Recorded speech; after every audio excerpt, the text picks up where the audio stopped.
We pray that you grant them, O Lord, sound mind.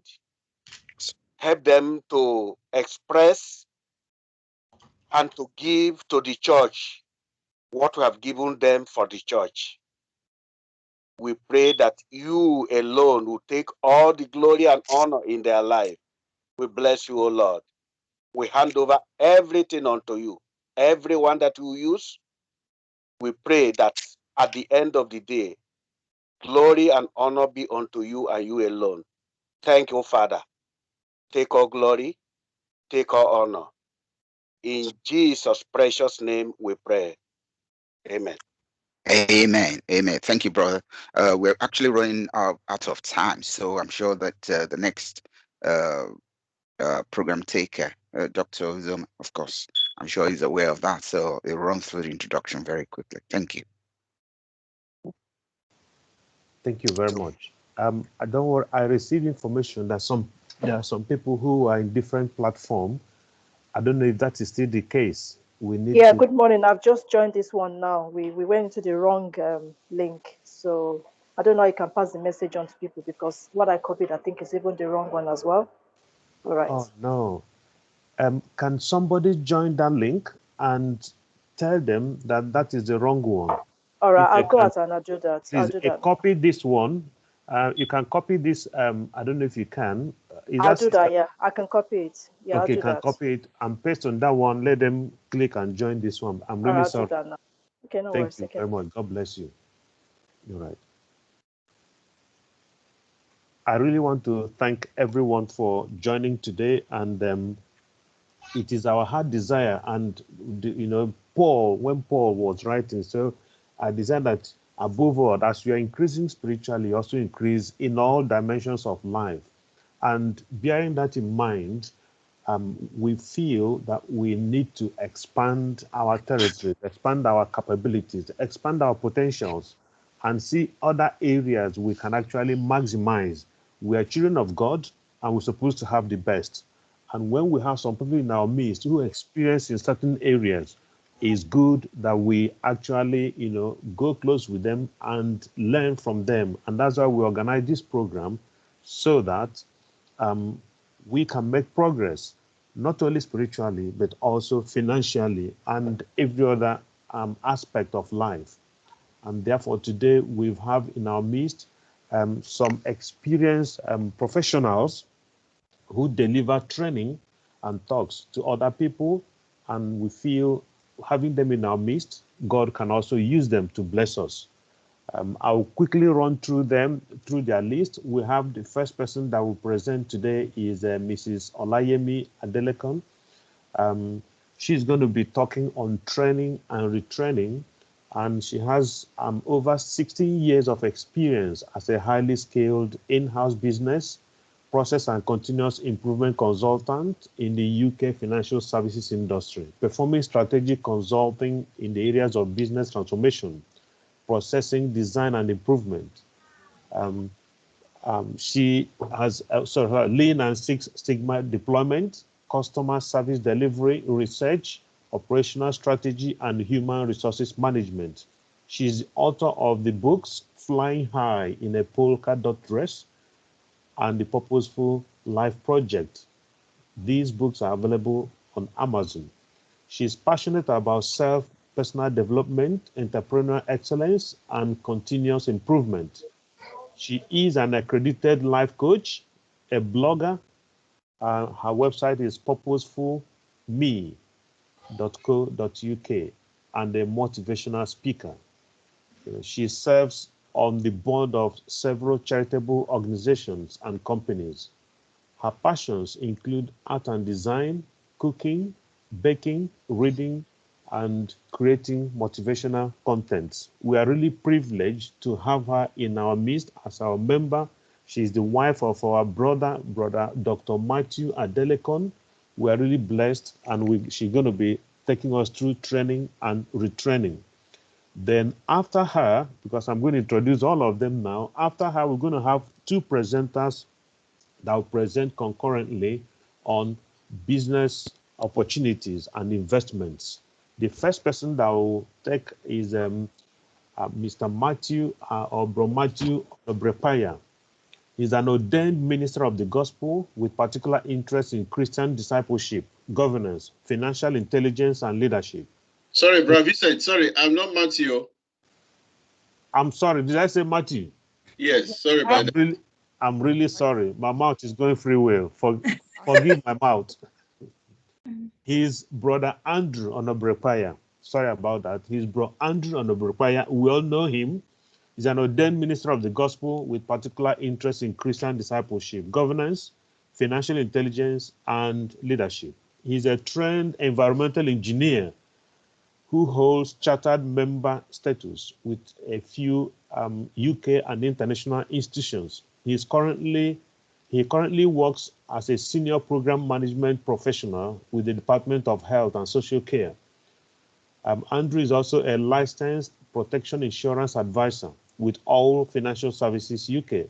He is married to Andrea and they are blessed with 3 wonderful children, Daniel, Deborah, and Dara. Now, we thank God for him and his life. He's going to be speaking to us. Now, we also have Brotayo Shitu, who is now anchoring this program, who is the MC of this program. His area is in financial management. Because of the time it's going to take, we don't have a lot of time today. So we've moved his own aspect to the day we're going to have our couples away day, which is the last Saturday in May. He will be talking to us on financial management. And, he attended University of Ife, which is now Obafemi Awolowo University, and he read agricultural economics. He obtained master's degree from the University of Ibadan, 1990. The same discipline. He retrained and obtained professional qualifications in insurance and became a chartered insurer in 1996. His insurance career started in 1989, and he has worked for 14 years with a big insurance company in Nigeria, rising to a zonal manager. And when he came to UK, he retrained again as a banker, obtaining requisite qualifications in mortgage and financial advice, and have been working in the banking sector now for over 16 years. And he has been working in the financial sector all his life, really. So he will be talking to us during our Couples Away Day. So this is an advertisement for that program. You wouldn't like to miss that program coming up. When we had it last year, people were blessed and it was fantastic. Life never remained the same. So this is an appetizer for the program coming up in end of the May Couples Away Day. He is going to be speaking to us on that day. And then the person who will be anchoring with Brother Andrew is Bro Temitayo Fabi. Now, he didn't want to, say much about himself, but the little I know of him, he's a pharmacist by training, and he's a seasoned businessman, and he's a business owner, and he's making progress, doing very well in this city. Though he's a quiet man, but he's a trained and seasoned businessman, and we're very pleased to have him in our midst. And he will also be anchoring with Brother Andrew today. So I wouldn't like to take much of your time if I've not already taken it, but we're going to go straight to our sister who will deliver, her own training. Over to you. Thank you very much. God bless you. Thank you, Bro Vincent. Good morning, everyone. Thank you so much for joining today. I'm going to be sharing my screen, so please let me know if you can see my screen. We can see it. Okay, that's great. Thank you so much. Okay, so thank you for the opportunity to share on this topic today. I know we're behind time, so I'll try and make up some time as we go along.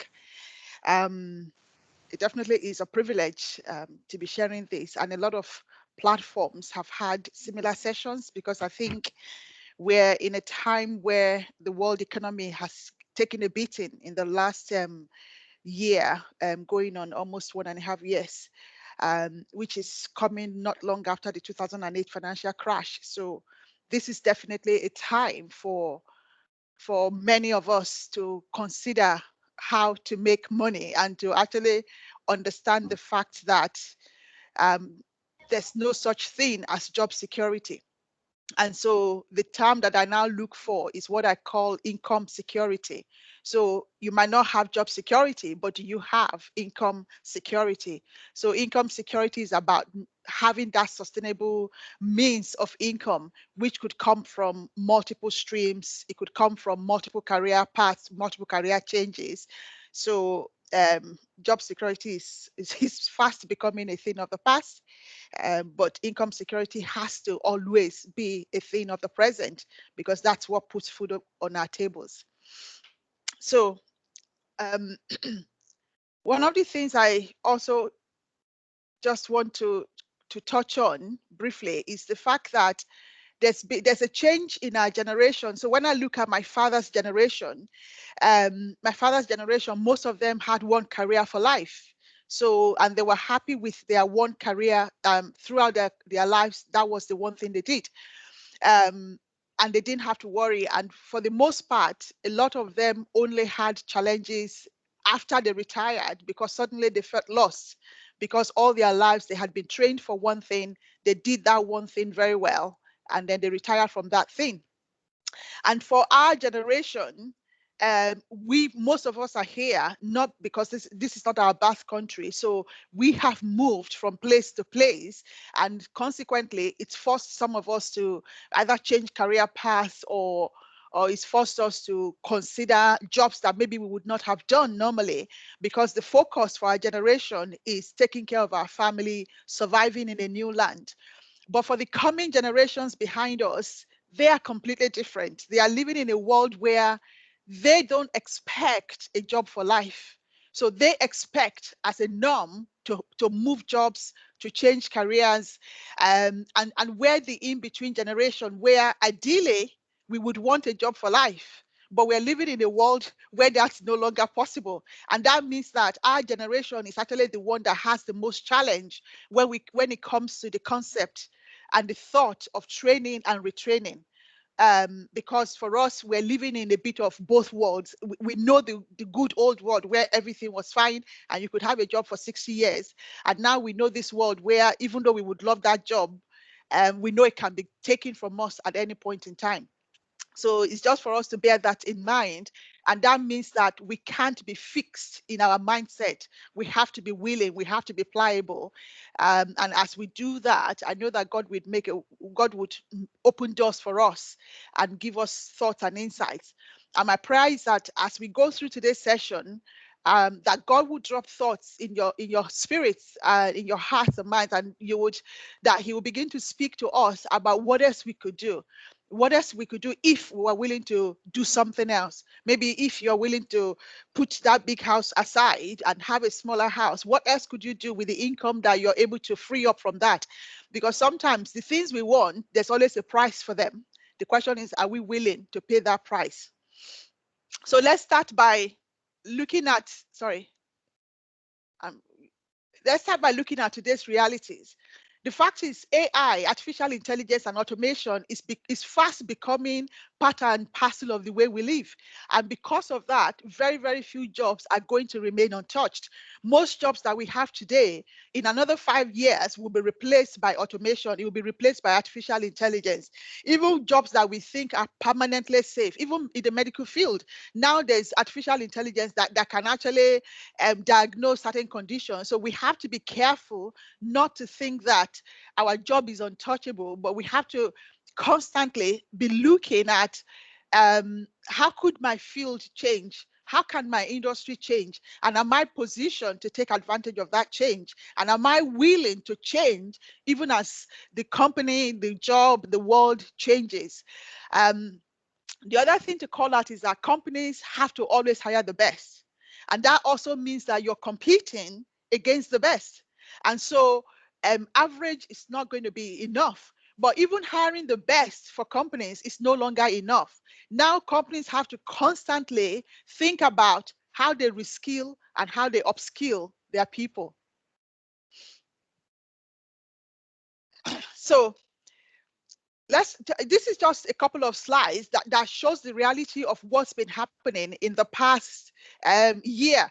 So we've got Harvest Furniture, 240 immediate job losses, 1,000 more at risk.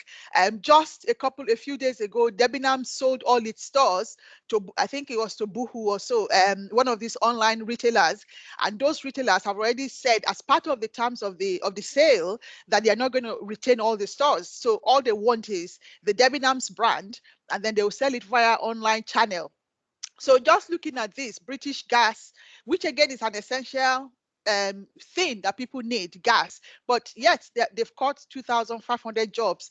Airbus, almost all the Air Force and the aerospace industry have had a lot of job cuts, and this is the reality of that we're facing in the world that we're in. Royal Mail currently have plans to cut 2,000 jobs.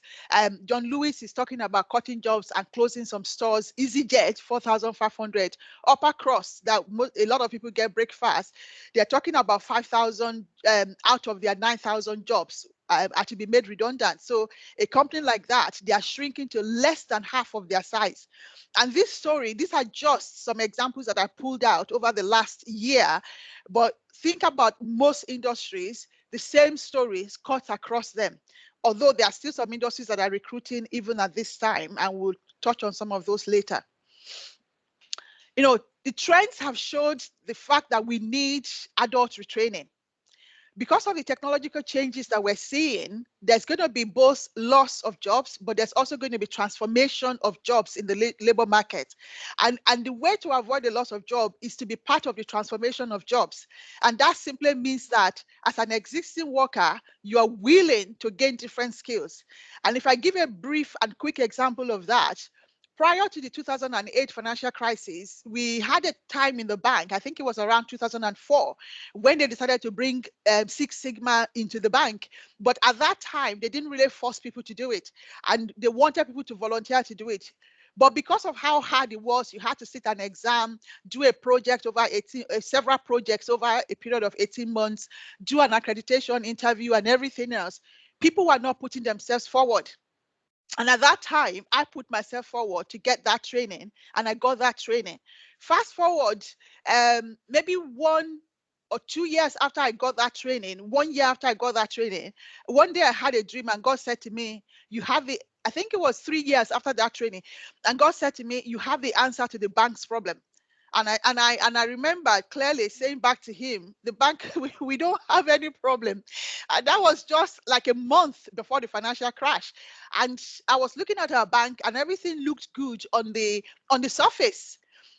We had just bought ABN AMRO at the time, and I just said to God, I said, Lord, we don't have any problem that I can see. And at the time, I had a prayer meeting in the workplace praying for the bank. So we were seeing the things we didn't want to see. We were seeing them already change. So I just said, Lord, we don't have any problem.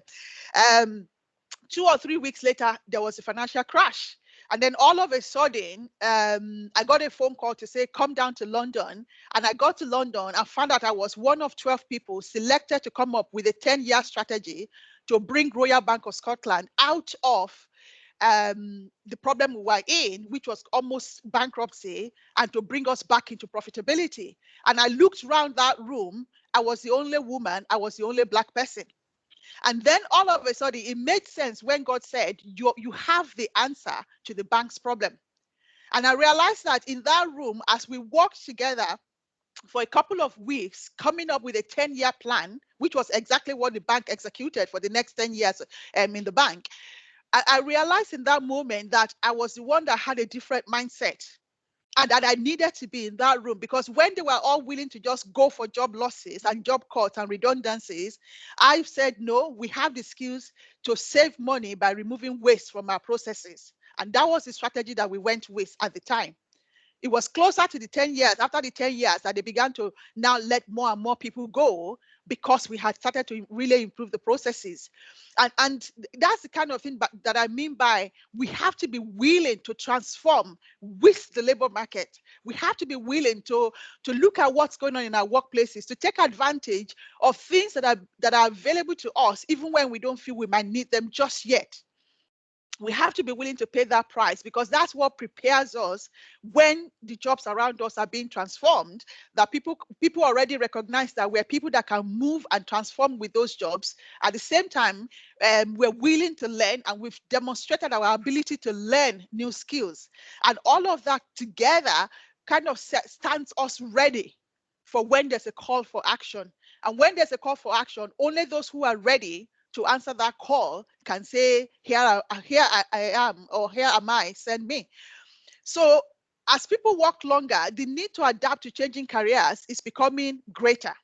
And there's always been this issue around productivity, that amongst all of the G7, the UK productivity lags behind many countries. So productivity is always something that many companies are looking at. So anything we can do that enhances our productivity, that makes us an expert in the area of improving productivity, is something that would always set us apart. And now let's look at the employers and companies' perspectives. So many companies, their question today is the fact, or the situation they are facing is that they have a group of employees who are capable of doing something today. Based on what that company's modus of operation is, they have a group of people capable of doing something today. But the question, the challenge they all face, and the question they must answer is, how can we ensure that these people are able to do something different tomorrow? And the answer falls in three categories. One is redeploying, and redeploying just means moving somebody elsewhere in the company. A lot of what I did in RBS was redeploying in a way, because I would go into a new business, I would go into a new part of our operation, and I'll be there for 4 months. And in that time, I would transform that business with a team of people. And so my skills were constantly redeployed to where it was needed. Because I was in project management. So that's redeploying. And in some cases, it could just be that even during a project, we find that some people, we have some skill sets sat in a different division that we could redeploy to another division, and we will move people permanently. And that's like a permanent redeployment of skills. The second answer to that is upskilling. And that is the essence, taking the essence of what people do now and improving it, helping them to become more advanced, more gifted at what they do. And that could include things like helping them to introduce artificial intelligence into how they do, or working with automation. So it's the same old skill set, but they are kind of improving with the latest advancements. And then the last one is the reskilling, which is the one that we're really focusing on today, which is almost the need to train you in something that's completely new. And this touches on a lot of things, because if somebody is telling me to go and completely reskill, what are my rights when it comes to reskilling? What if I don't like what they want me to go and be reskilled in? What is the employer obligation? And so issues like purpose, social responsibility, those kind of questions start to come up when we talk about reskilling. So now let's move to the next part, which is when you're not sure what to do. Because there are times when you find yourself. So for me, I think at the end of December 2017, it was coming up to the end of that 10-year plan. And I just felt like my time in the bank had come to, I felt like my assignment, let me put it that way, like my assignment was coming to an end. And I was tired, and I just felt like I needed a break. I wanted to do something different. So I decided at the time that I would take voluntary redundancy because it was on offer. And so I now found myself in a phase where I wasn't quite sure what I wanted to do, but I just knew that I wanted to take a break, and I wanted to come out of that world where I was driven just by making money, making money for the bank. And I wanted to do something. But some of us will find ourselves in those kind of spaces where we know we want to change, but we're not sure what to do. And for me, this is the time to allow yourself to dream a little. This is the time to allow yourself space to say, what could I, if I could do anything, what would that be? And then it's also a time to ask God, what is there something else that you would want me to do? And so when I had these questions myself, it was a time for me to ask God, is there something that you would want me to do? So I actually started my blog on the back of God telling me, yes, I want you to do a blog, and I want you to be on this topic. I had thought of doing a blog maybe 2 years before, but I was going to do it on something completely different, something that was more about my own passions, about things that I liked. But God said, no, there's still something I want you to do, and I want you to do this blog. And so when you're in that space, it's almost like your free space to think, to ask God, and to bring both of those things together. So whatever God will be asking you to do would always dovetail with something that He's already given you the skills and talents to do. And so I was already a writer. And so when God said write a blog, he was bringing the two things together. He was bringing an assignment together to match with the skills that he had already given to me. So the kind of questions you can ask yourself at this time would include things like, why are you looking to make a change, and why now? I knew the answer. For me, I was trying to avoid burnout at that time, because for 10 years, I worked that plan. I was invested in that plan being successful. I was invested in our bank coming out. I felt like he was all on me, even though he wasn't. But because God had said to me, you have the answer to their problem, for me, it was an assignment. And at the end of that 10 years, I was ready to say, yes, Lord, I've done your bidding. And so the question for you would be, why are you looking to make a change, and why now? What improvements in your life do you hope to achieve? So it could be better work-life balance. It could be more time with the family. It could be more income. It could be better job security, better standard of living, and maybe just even a healthier workplace. And then the other question you could ask is, if I can do anything, what would I do? What do I regret not having done or tried before? What part of my current job? What would I miss, or what do I dislike most about my current job? All of those questions will start to show you what you can be looking for in the future. And then also, some things you might discover at this time is that you don't want to change everything. You just want to change some things. So you might discover, I actually don't want to change my industry. Hello, am I still on? Yes, Okay, we good. can hear you. Okay, that's fine. Just because I got a bad network message from my computer. And so the things you can discover at this time is that you don't want to just overhaul all of your life, that all you want is a different department within the same organization. So you just want to change a little part of it. But sometimes you can feel like, actually what I want is to do something completely new, something I've never done before. Maybe you decide to leave banking and go into catering or go into hotel management. So you might discover that. But when you're armed with this knowledge, there are two things you can do. One is to get really curious. In other words, you do the investigation yourself. Talk to people about jobs in industries that you're interested in. Don't ask them what you should do, because that's for you to discover. That's for you to know. But you can ask them, what is the job like? What are the hours like? What's the industry like? What is the biggest challenges that they face? All of those answers will start to help you to understand whether that is a field you might want to find yourself in. The other option is to choose to work with a career change coach. So as a life coach, there are some life coaches actually specialize in career changes. And so you could opt to work with a career change coach, and they will take you through that journey of discovery and signpost you to maybe put trainings that you could do. Okay.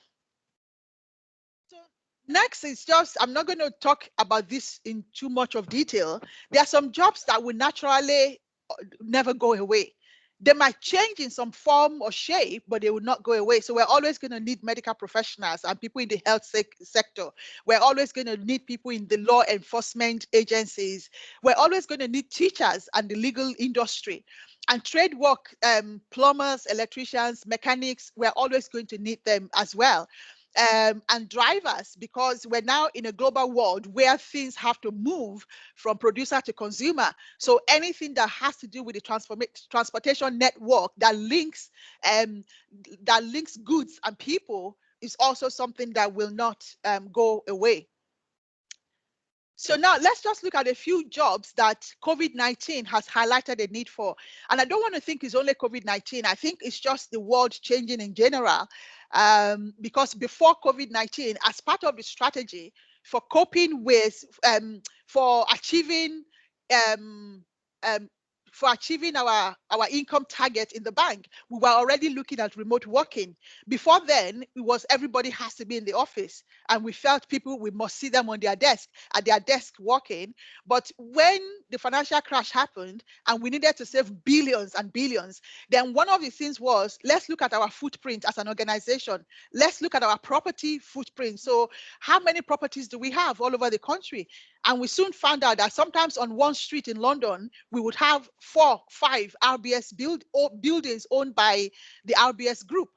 And of course, it didn't make sense because many of them were maybe 50, 60% occupancy rate. So we bought all these buildings because we wanted to make our presence felt. So it became a quick way to save money. And for us, once we started to sell some of those buildings, it meant that we needed to get more people into fewer buildings. And then eventually we started to work to maybe the ratio of 120% to 100. So in other words, 120 people to use 100 spaces. And that would mean that not everybody can be in the office at the same time. And so remote working became an official strategy, HR strategy for the bank. And so a lot of organizations are already moving towards that even before COVID. But COVID has now made it a lot more obvious, the need for that. So before COVID, Zoom, House Party were just household names. But now everybody talks about Zoom, Microsoft Teams, Skypes, and all of these organizations are hiring as we speak because that business is booming and they need people in that area. Anyone working in with interest in IT, so things like network automation development, security and governance specializations, network ops, security ops, all of those areas, these are all areas that would have maybe before sat under different kind of skill set, but now there's a demand for hybrid of those kind of roles. Because if you're thinking of development operations, which is like writing the softwares and things like that, but now they want you to also think about the security of what you're creating. So they don't want you to develop it and somebody else works on the security side. They want to be bringing those skills together. And then anything to do with cloud functionality or cloud services, whether it's optimizing it or creating it or maintaining it, all of those are now becoming essential services because of COVID. The other thing is looking at the job market, because I've been looking at it quite a bit for lately. Looking at the job market, there's also a huge demand for project managers at the moment. A lot of those demands is for IT project managers for the same reasons that I mentioned before. But then for managers that practice Agile and Scrum are there are two methodologies that kind of even based on the name or the word agile, it's like quick deployment so that they release things to the market. And these are methodologies that lend themselves more to IT projects, as well as other things, but more to IT projects where you get version 1, version 2, or you get iterations of deployments. And so people that are versed in that methodology, there's a lot of demand for them now. Change and transformation managers, process engineers, because many organizations right now have to change their processes. They have to re-engineer their processes to work in a COVID world.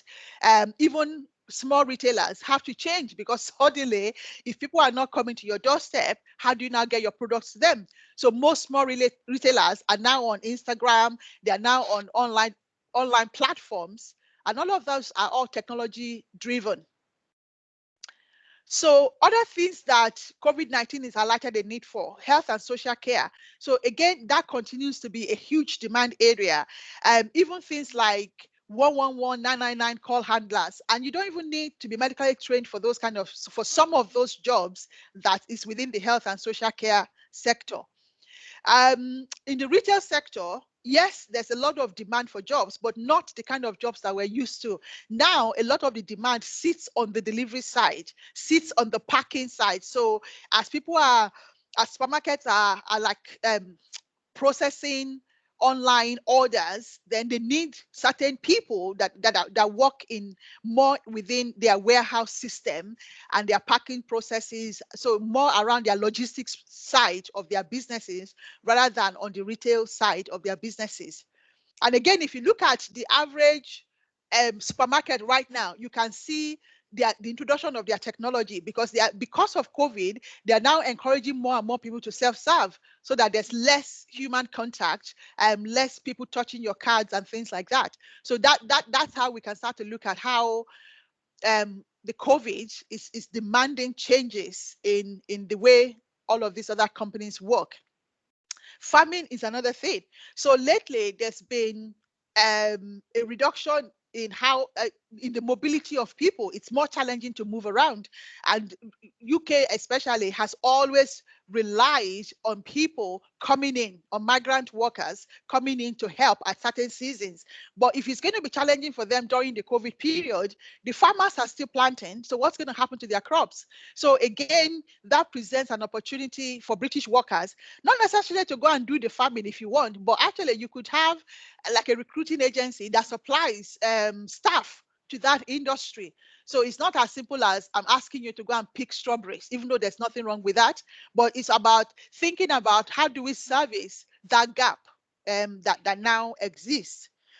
I was talking on a platform yesterday, and there's a farm product that Nigeria is one of the highest producers. I think it's called Acha, or maybe it's called Aka, but it's ACHA, and it's a form of grain that is grown in Nigeria and some other West African countries. And that is actually now being billed as the next superfood, even better than quinoa. But the reality now is that there's a gap for people to start to look at that now, to start to look at how can we get that out of Nigeria that doesn't even recognize it's a superfood, into a world that's now saying that is the next thing for people to really eat, and it would help them with so many other conditions. So those are the kind of things that we need to be paying attention to and saying, how do we service those gaps?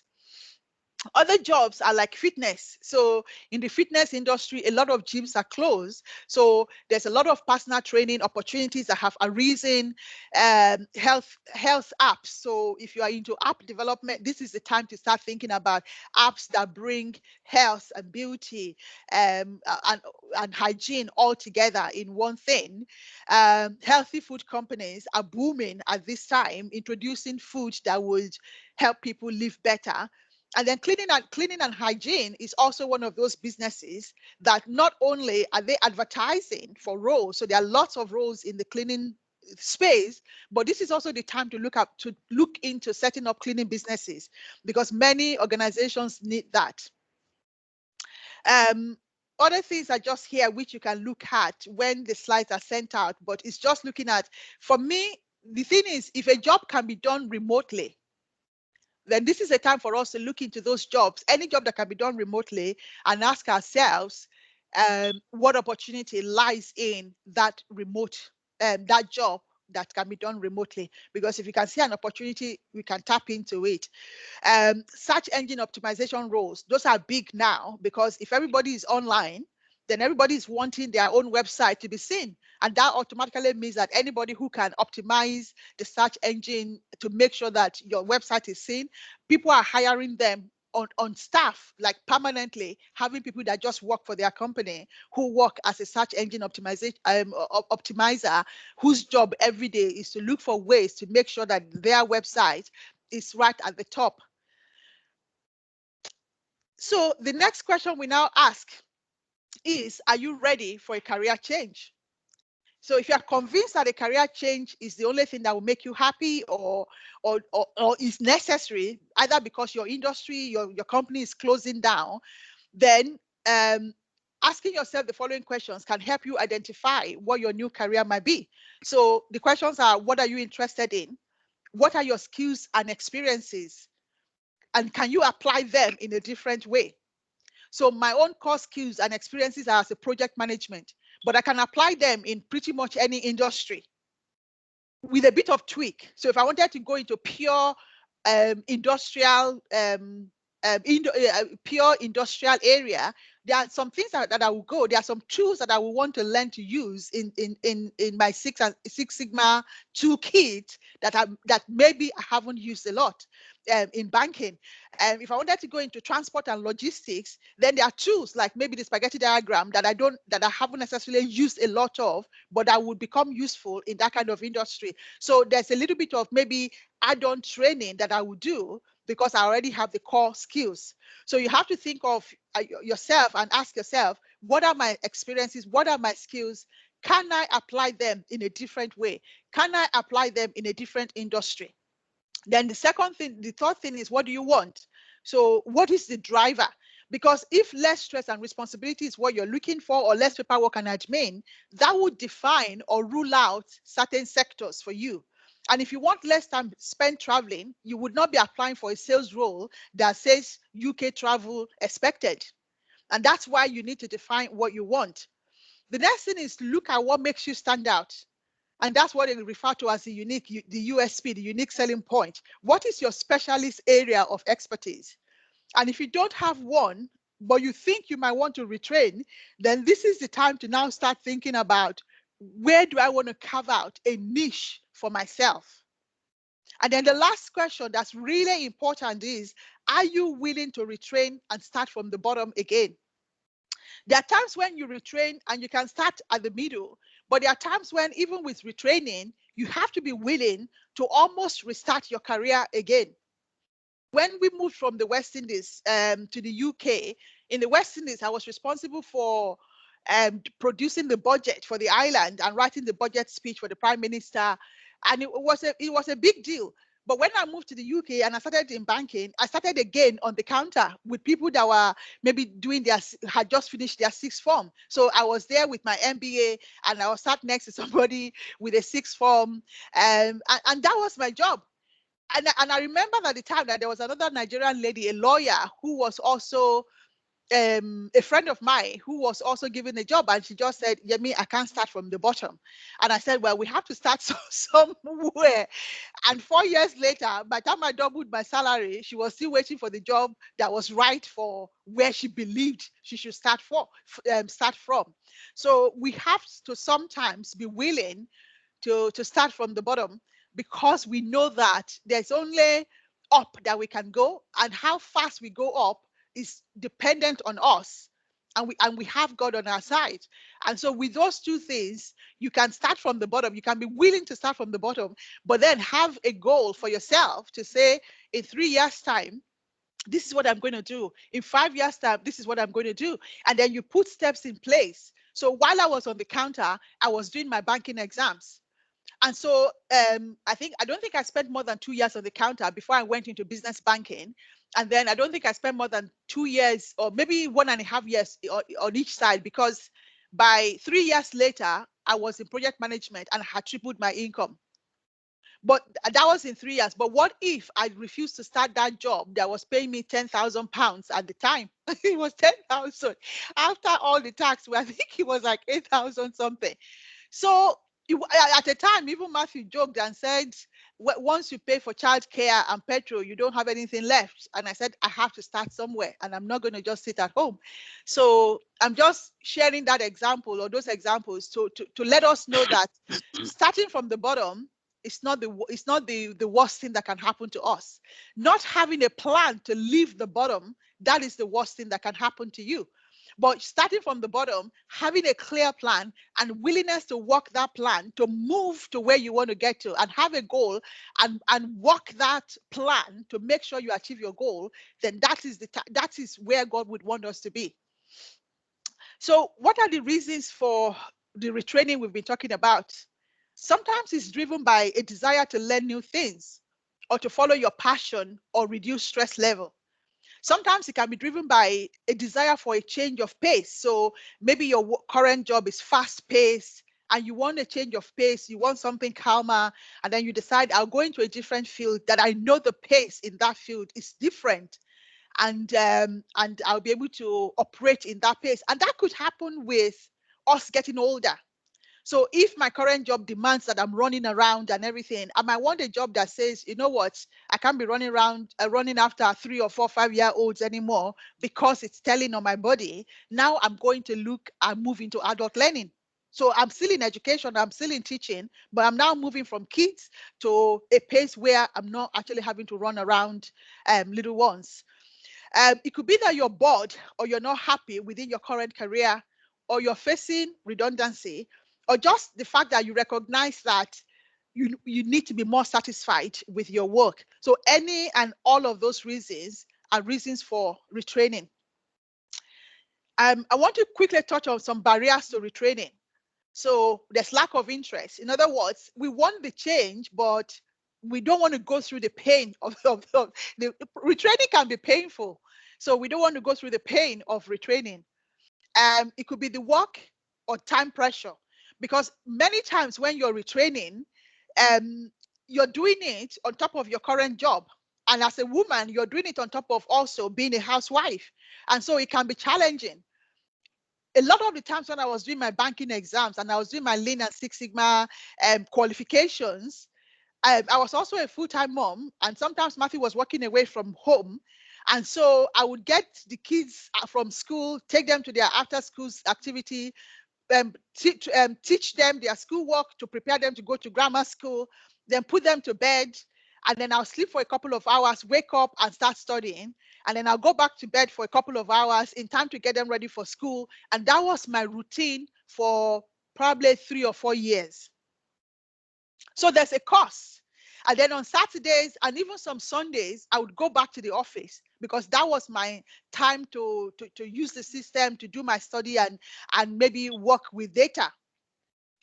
And so there's a cost. And many of my colleagues that didn't do their qualification at the same time as me, their reason for not doing it was work and time pressure, because they weren't willing to work Monday to Friday and then use Saturday, Sunday to do their training. But I was. And so we just need to bear in mind that time and our current job will always be a barrier to training. And the question we have to ask ourselves is, what do we want more? Do we want the insecurity of the current environment, or do we want to pay the price to set ourselves up better for the future? And that price might be, we can't do some things right now. We can't visit friends. Well, you can't even do that anyway. So there's a lot of time now that people can spend retraining. The other one is feeling too old. And again, this can apply to many of us at any age. Sometimes I think of doing my PhD. Sometimes I feel like I'm too old. And then I'll see a video of somebody doing their PhD at 85. And I'm thinking, okay, you don't have an excuse. And so we need to look at ourselves and ask what excuses or what excuses are becoming barriers to our retraining. It could be costs, it could be childcare and other caring responsibilities. It could be lack of financial resources to be able to do it. So the cost could be astronomical, but you can afford it, but it's still a discouragement. But sometimes you actually lack the financial resources to do it. But recent studies have actually identified the top 3, and I wanted to call those out. Number 1 is a lack of confidence. And that can link to any of these other ones. It could be a lack of confidence because I'm feeling too old, a lack of confidence that's driven that because I think I won't have enough time to do it, or a lack of confidence in terms of, oh, I might start it, but I don't think I will have money to finish the course or something. Then concerns about childcare could be is another top one, and then lack of direct experience in the new field. So many people, because they lack a direct experience in that new field, they find it extremely daunting and just want to avoid it. So moving on now to how to get started. How do you get started if you want to change your career? And I'll say the first thing is to make a plan. So determine what you want to do. Find out as much as you can about the industry you want to work in. Understand the financial impacts and the associated consequences of making any career changes. Speak to people you know with experience in the area you want to move into. I'll give a quick example there. About 5 years ago or so, my youngest sister came to me in Harrogate here and then said she wanted to change her career. I mean, if I back up a little bit, my father passed away in 2000 when she and my younger sister were still in secondary school. So pretty much I had to assume responsibilities, financial responsibilities for my brother, and I assume financial responsibilities for the two younger ones because there's a 10-year gap between us. And so when she wanted to change her career, she felt like she owed it to me to get my approval. And because one of the people that I knew, one of my classmates, just saw her last name and said, "Oh, if you're Yemi's sister and you're half as good as your sister, you'll be an asset to our company." And that's how she got her first job in banking in Nigeria. I mean, she was good, obviously, but somebody just even recognized, and that's the power of goodwill and branding. And from somebody recognizing her connection to me, somebody who had worked with me, that person now said, "If you are half as good as your sister, you will be an asset." And they said that was the clinching factor. So when she needed to move, she came to me and said, "I want to move into academics." And she wanted my permission. And one of my questions to her is, what is the financial impact of this move? Because you make a good income in banking, how much would you make in academics? And then she told me, and then we looked at the gap, the financial gap, and I said, how are you going to bridge this gap to make sure the standard of living of you and your family is not impacted? And so we came up with consulting. And now she actually makes 5 times more from consulting than she makes from her job. But we had a plan that she worked going into that new career change. And that's something you need to understand. Just because where you're moving to doesn't make you as much money doesn't mean you shouldn't move into that new area. That new area might be better for your well-being. It might be linked to your passion. It might be linked to what God put you on earth to do, but maybe it doesn't pay as much. Is that enough reason to say I won't do it? No. The question is, how will I bridge the gap? What will I do? How will I make money? And then you figure that out, and then you work that, and then you can be in the area that you're meant to be. So speak to people you know in that area, and then identify your strengths and transferable skills.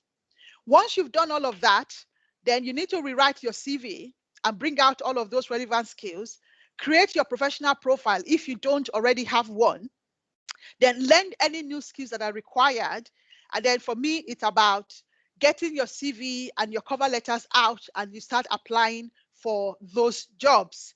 And it's a game of numbers. So it's not about saying I would apply for 10 jobs and see what comes back. No, you approach it as if every day it's a job. So every day I'm going to apply for 5 new jobs, and I'm going to look at it. And that means I have to keep track of all of those jobs, because each of them would have a bespoke cover letter, a tailored CV. So again, don't create a standard CV and send it to all jobs, because sometimes just the nuances or the change in a job title, even though the core essence of the job, 70% is the same, if you miss out the keywords that matter to a new organization, they won't see those keywords in your CV, even though you have the skills. So you have to be willing to have versions of your CV, and then to make sure that you're using the right languages and phrases and terminologies to suit the jobs that you're applying for.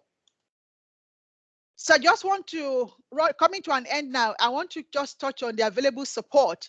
There's something called the National Training Scheme, and you can Google that. I'm not going to go into much detail, but it's a scheme where there's about 3 billion pounds that's available for retraining. And as part of that, there's something called the boot camps. And the boot camps are being designed as, I think it's been designed as 12 to 16-week programs. And then they've worked with a lot of local companies and organizations to come up with what they need. And so at the end of some of these boot camp courses, there's a guaranteed job, because those courses are being made available based on needs that those companies have already told them. So let's assume you apply to do electrical electronics on this course. There will be a company that already wants you at the end of your 16-week training. And that's what I mean by there's a guaranteed job on the back of it. Initially, those camps started in the West Midlands, Greater Manchester, Lancashire, and Liverpool. But in winter, 2020 into 2021, it was meant to be starting in Leeds City region, the heart of the South, Derbyshire and Nottinghamshire. And so again, just Google the National Skills Fund and look at what is available on there. And depending on who you are and what courses you're doing, as an adult, there's full funding available up to level 3 qualification in certain areas. And when I looked at all the courses available, there were 379. So I couldn't really highlight which one to recommend because there's lots of them. And so the best thing you can do is to go in there, click on the link that to look at all the courses that are there, and you will see courses ranging from electronics to fashion to whatever, almost any field. There are 379 courses to choose from. Other available support is some websites that you can click on when you get this is the National Career Service, the Learn Direct, Open University, Hot Courses. And these are all places where you can see what courses are available. And then there are also free websites like FutureLearn, where you can do a course for free. So sometimes I just refresh something that I know or something that I've known in the past. I refresh it for free, or I start to introduce myself. So for instance, I did a series of courses with a university in Auckland in New Zealand on big data. And that's because I haven't really worked with those level of big data where you're talking of millions of data points. And so they use completely different softwares for those sort of things. So I've been able to do all the free courses that would help me to be able to talk about big data if I was ever in an interview, or to have an understanding of what kind of softwares to use for them. But if I want to formalize that, I could actually pay for the certificates and start to work towards some professional development certificates on those topics. So by all means, if you're thinking of retraining, take advantage of those free courses that are available on some of those websites. In conclusion, I just want to encourage us to be bold and courageous because the Lord God is with us, to be willing to pay the price. Because for me, I believe that if you're able and you're willing, that we will eat the good of the land because God is on our side. And then where he put us on this earth to till this ground. And as long as we're willing to listen for his voice, to step out of our comfort zone, then he will do his part. Don't be discouraged. You know, applying for jobs, sometimes you get a lot of no's, but eventually you're going to get a yes. And so one thing is for us to know that we have a God who works all things for our good, and he makes a way where there looks like there will be none.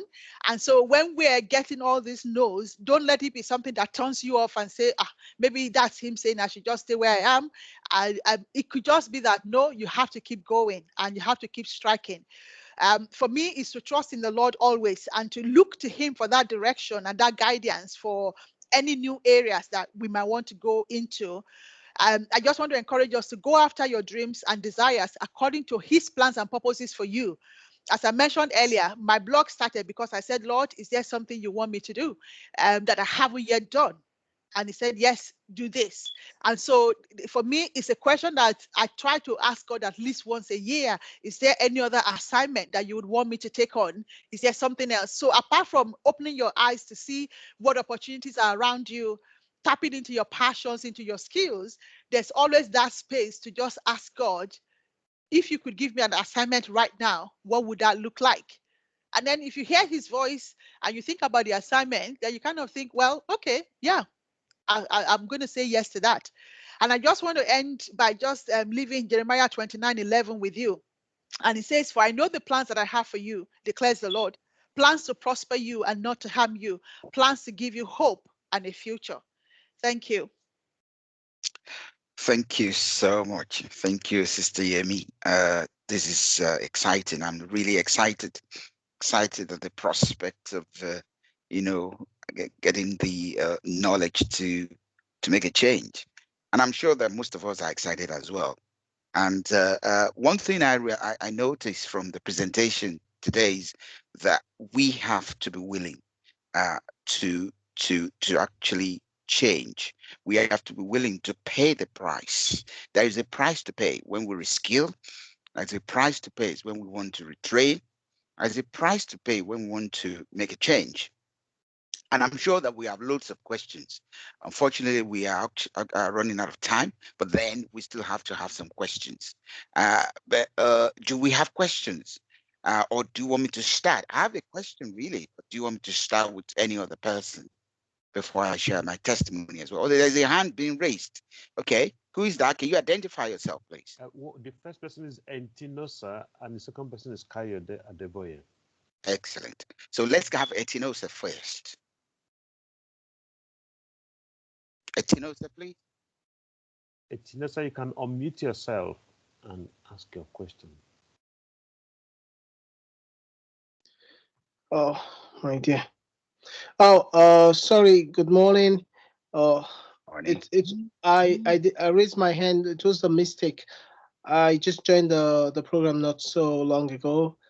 Okay. All right. Yeah, I'm listening here with my wife, and thanks a lot for for this program. I really appreciate it. Thank you. You're welcome. You're welcome. So, Kayode, can we have your question? Thank you, Jacob. You're welcome. So, thank you, thank you very much. That was an excellent presentation by Sister Yemi. My question, I'm not sure if it's actually out of place at the moment. Maybe I should listen to the rest of the program. We were brought up traditionally that you step on a program, all you knew was school, secondary school to university, and then a career, and on and on and on like that. We tended never to look outside the so-called mainstream. I'm not sure how many young people are on this program. In the present day, where people graduate and it's difficult to get a job, I'm not sure how many people are thinking outside their degree in terms of what are the generic skills I have, where else can I go with these generic skills rather than the piece of paper, and also things like investing, that is starting a business on their own rather than thinking of being employed.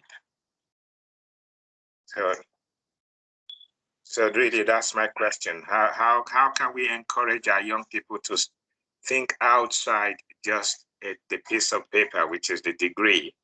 How can they think of being self-employed rather than being employed? I think a part of me says that the next session would also answer this, because we have two sessions today. So this first one is around retraining, which obviously talks about somebody who is in a job and having to retrain.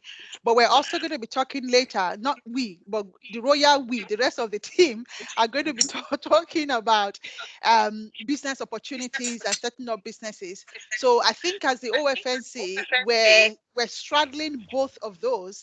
And the one thing that I would definitely say to anyone right now is that I touched on it at the start of my thing, and I referred to a phrase where I talked about income security rather than job security.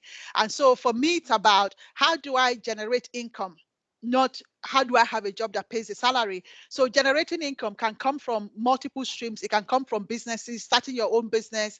It can come from even skilling yourself in investment opportunities.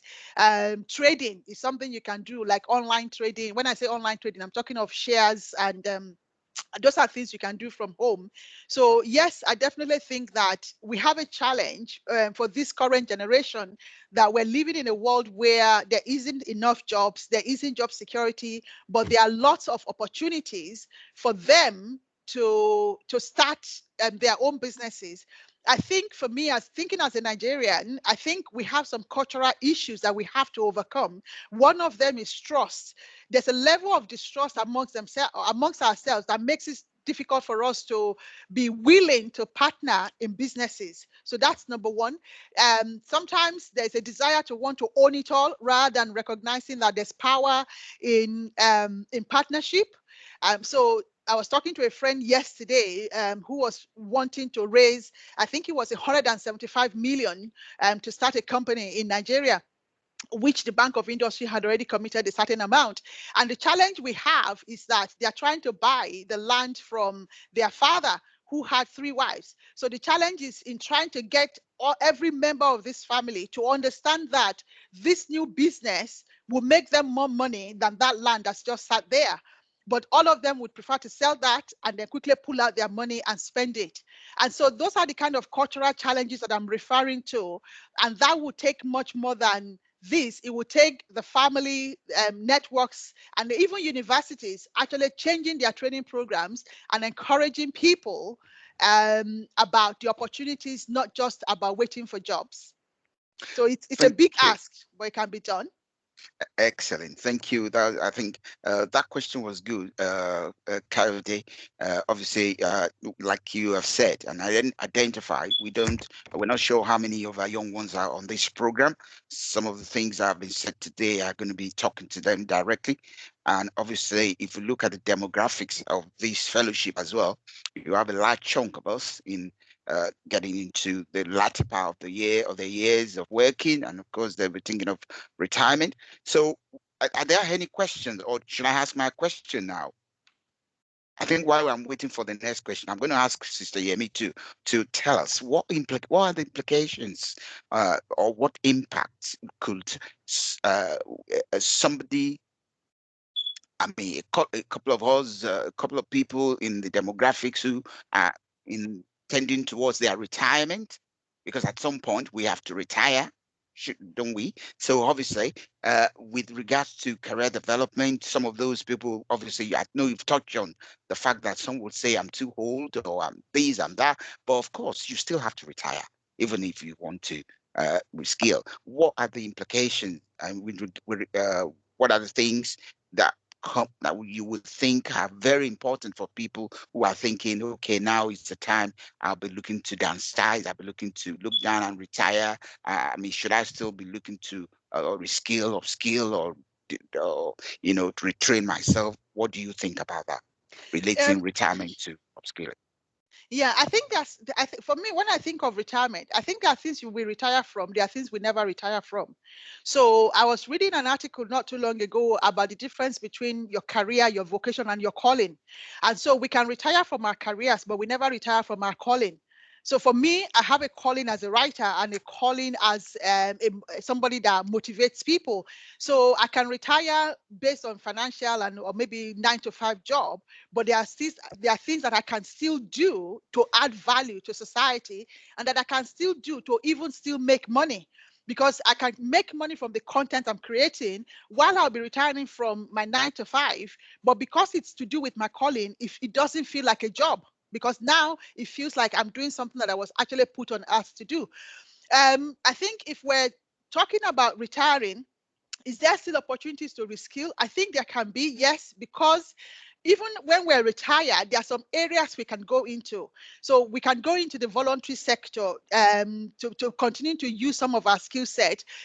Things like school governors, there are positions we can still be of influence within the societies that we're in, and that pays a token because we're retiring.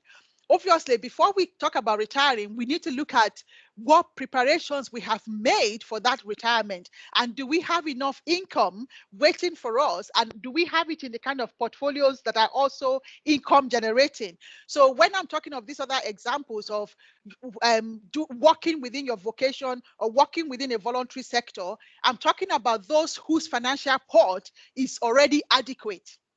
So if your financial support is adequate, then you can focus on these other areas where you can serve and be useful within. I actually believe that the moment you stop being useful on Earth, you have no reason to be alive anymore. There's no reason to be on this planet if you have nothing to contribute anymore, whether it's in a work sector, in the secular sector, on a personal level to your family or whatever. So if your pot isn't full, then your retraining has to quickly consider, how can I top up my retirement pot? And how can I fill any gap that I have? But if your pot is full, your retraining can be, where else would I have always wanted to add value that I now have the time to do it? And then how can I reskill as quickly as possible? And those are the sort of things I'll be encouraging that we look at. And then a lot of jobs that we retire from, we can go into the consulting on the side of it. or we can go into partnership with some of these younger ones that we're talking about, so that we actually become the strategists behind the scenes. Like the person that I said called me yesterday, I'm partnering with them from a strategy point of view, so to help them figure out solutions. But I'm not actually going to be on ground when they are starting the industry. I might go back in again when we are establishing the layout and the flow and the continuous improvement. And so we can look at some of our children that are coming up. A quick example, I have an investment portfolio with one of my boys. And so every day I sit in front of my computer, also monitoring the trade, and I phone him to say, this share is doing this, should we sell, should we buy? So we can actually work with those people. So I don't see myself retiring from that. And that's a portfolio where we're making money. And so we just have to rethink about retraining and making money. We have to just think about it differently, and we'll see that there's lots of opportunities. Thank you, CCME. Actually, I've brought that question up because I know the demographics of this of fellowship, and I know, of course, that we also have the young ones as well. And I just want everyone to take something away. And do we have questions? Any person wanting to ask questions? There is a hand up, UD. Okay, UD, Sister UD, your question, please. Can you hear me? Yes, we can. All right, okay. Well spoken, and you seem to have touched all of the areas, Sister Yemi, so very well done. Having retrained once, I understand the practical realities of having to balance work and life. And but my question is, two of those barriers that you mentioned, one is a lack of confidence, and I can identify with that, and also being able to manage the demands of that training and work and your commitment in other things. So how can we overcome this? What practical things can we do to overcome a lack of confidence on taking on those opportunities before us? One, and how can are there things that we could do to actually be able to manage the demands of the training, our work, our life, our families, and all of those? Yeah, so quite quickly, I'm conscious of time. In terms of lack of confidence, one of the first things I would look to do when I'm doing something like this is to have a mentor. So when you have a mentor, one, that person can speak into those areas you're lacking confidence in. That person can see things that you don't see. So one, I always make sure that I have several mentors, but then I also have a group of people that are, I don't want to say outperforming me, but that I look up to. And so there are people that kind of remind me that I look at them, I know who they are, and I'm thinking, well, they are just ordinary people like me. And if I have a confidence issue, they are also the kind of people that I would say, I'm thinking of this new business, or I'm thinking of this training, I'm not too sure. And I know they will give me that boost that I need. So I think one is, as Christians, we always look to God. That for me is the source of our confidence that we are children of God. And for me, that also means that reminding ourselves that everything that we need to be successful in life can be made available to us or is already in us. So number one is relying on God. Two is finding a mentor. And then for me, the third one is finding people that are successful in that new area or in other similar areas that for them to have been successful, they also have had to overcome confidence issue, and connecting with people like that on a regular basis and talking through your fears with people around you who can help you to do that. So that's the one on the confidence. In terms of work-life balance, I would always go back to the good old time management skills. The thing is, many times we think we don't have time, but if we were to look at a block of our time, there's a tool I would say, it's called a Dilo or a Milo, which is a day in the life of, or a month in the life of. So, or a week in the life of. So for your week, map out everything that you do and how much time it takes. And then you can now look at that critically and say, okay, on Monday, even though it was a busy day, I went to work, I came back, I fed my children. But on Monday, I now sat down and I watched TV for 4 hours. And then on Tuesday, somehow I managed another 2 hours or whatever it is. If you really know where your time is going, that's when you will be able to know where you can cut back. So my first exercise when I'm looking for time is go back to tools like using my to-do list to list everything that I need to achieve and sticking with it. Go back to using something like my Milo to analyze my week, my month, or my day, and then looking at what can I stop in the short time that will save me time. What am I doing right now that I don't have to do, but I'm choosing to do? And can I lay some things down?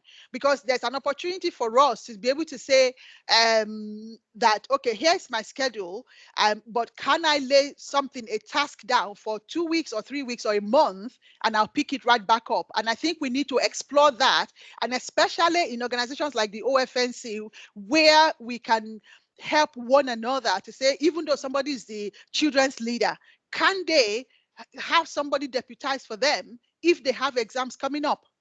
And until we start to look at those kind of avenues, then we'll be missing a trick as an organization in helping each other and freeing each other up to succeed. Oh, thank you so much. We're already into our break, and I'm Sorry sure for that. that we will want to have a break. I'll let Sorry. Brad Vincent say something. Yeah, please. Before we have a break, I just want to contribute to that question, and then I'll leave you. I won't take your time. I had to retrain as well, so and there are some issues I had at that point in time. One of the issue, one of the problems that comes up in mind is fear of the unknown. Now, if I leave my job and go into somewhere else, suppose this happens. What if? What if? I was teaching in a secondary school, and I moved very fast, and I got to the last pay scale in the secondary school teaching, and it became so boring again, dormant. I'm not doing anything progressive. And I became bored, and I realized I love lecturing. I love lecturing. And I started thinking, I have to leave, I have to leave. But then I started having issue in that teaching career. Everybody now start, bringing issue this, head teacher will come this, somebody will come, I'm earning so much money, I'm not doing this and that and that. So a lot of complications and issues. I fought and fought, I had to leave. When I resigned, I had nothing in mind. I resigned, no job, nothing, but I want to go back to lecturing. And somehow I got opportunity to come and do a PhD in civil engineering. And upon it, I got a sponsorship.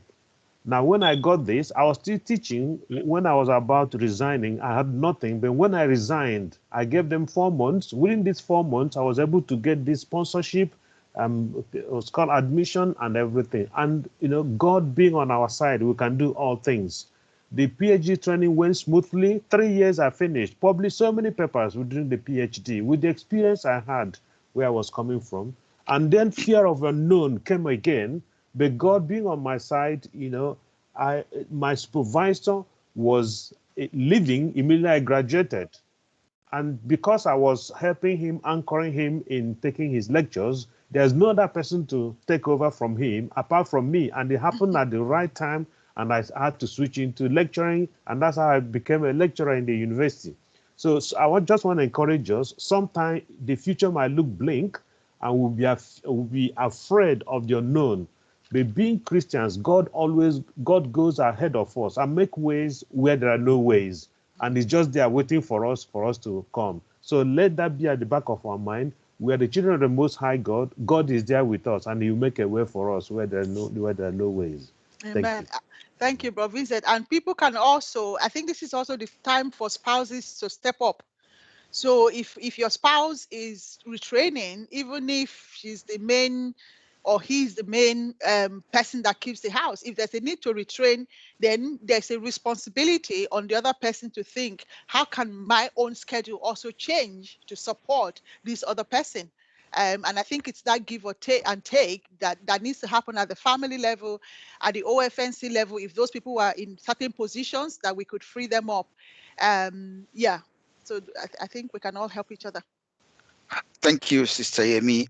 To be honest, this presentation is so loaded, and I want to encourage us to, if we can have those slides, I want to encourage us to go all over it again so that we can take advantage of some of the signposting that had been done. I would have also given you my own side of the story, but there's no time for that now. Because what Sammy said about how she started in the banking sector resonated with me as well, because I was practically not a banker, so I had to start from the bottom really, and of course I had to retrain several times. But then this is not a day to say that again, because obviously we've run out of time. So do we have one last question from the audience, if there is any, before we go for a 10 minutes break maybe?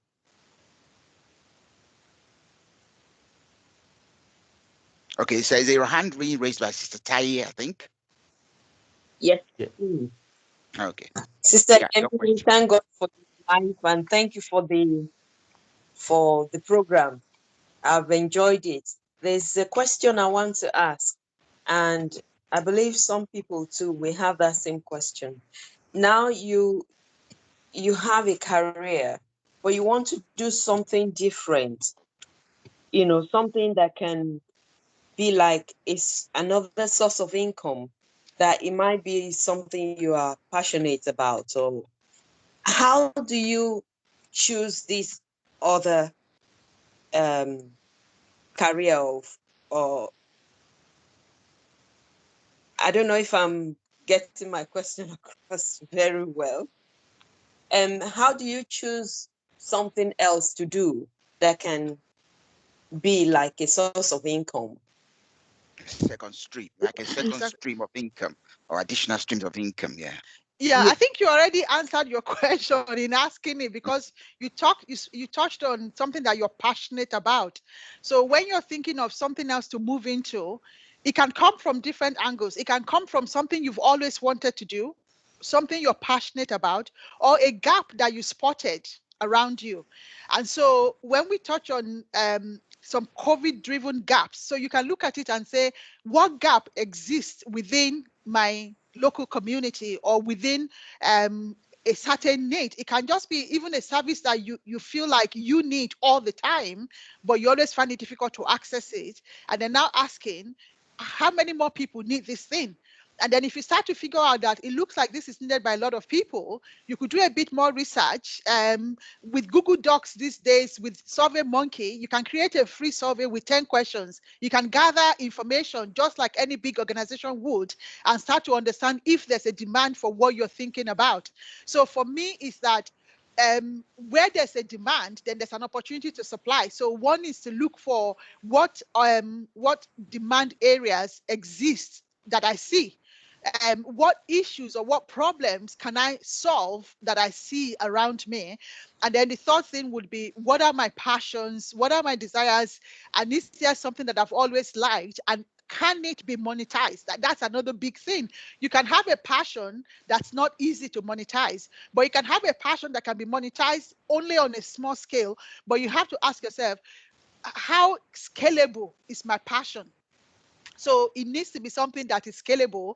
And then if you work that out, then that's what will become your plan that you will start to build on. And for me, it's the fact that you have to be willing to go outside of your immediate sphere of influence. So if I think of Sister Buki now with the fruit platters that she does with Sister Shade, yes, she might be doing a lot of events around here, but then I'll be asking the question, do you have a website? And why can't people from all areas access your website and demand your service? Why can't you create a training side of that so that other people who want to create that business can almost pattern that, and they pay maybe a one-off fee for training? And so now that passion for fruit display is now shifted as well to include a training arm of a business. Oh, thank you so much. I hope your question has been answered. Now, I guess we can go for a break. And I want to say thank you to Sister Yemi for a very good presentation. I'm so excited about what we can get out of these and what members can get out of this. I encourage us, like I said, to get hold of the presentation, go through it once again, and have my other question as well, which at the end, at the back of the back end, after maybe a couple of days, I'll ask Sister Yemi anyway. There's loads of questions I have. So thank you so much for being there. I'll think, how many minutes do we have for break? Okay, because of time, initially it was 15 minutes, but because of time, probably we may have 10 minutes. Okay. But also to add to everyone, it is recorded and it's going to be made available. So if you want to go over it again, Thank you. in the program is being recorded. So let's go for a break now and come back 11:55. Sorry, there'll be an additional question time at the end. So if people still have questions, they can save it till the end so that can be also, presented. So you still have a chance at the end of this meeting to ask questions. Thank and you if very somebody's much. mic is not working, you can type in your question on the chat room and it will be picked up. Thank you. So we break for 10 minutes. Thank you very much. Thank you. Thank you.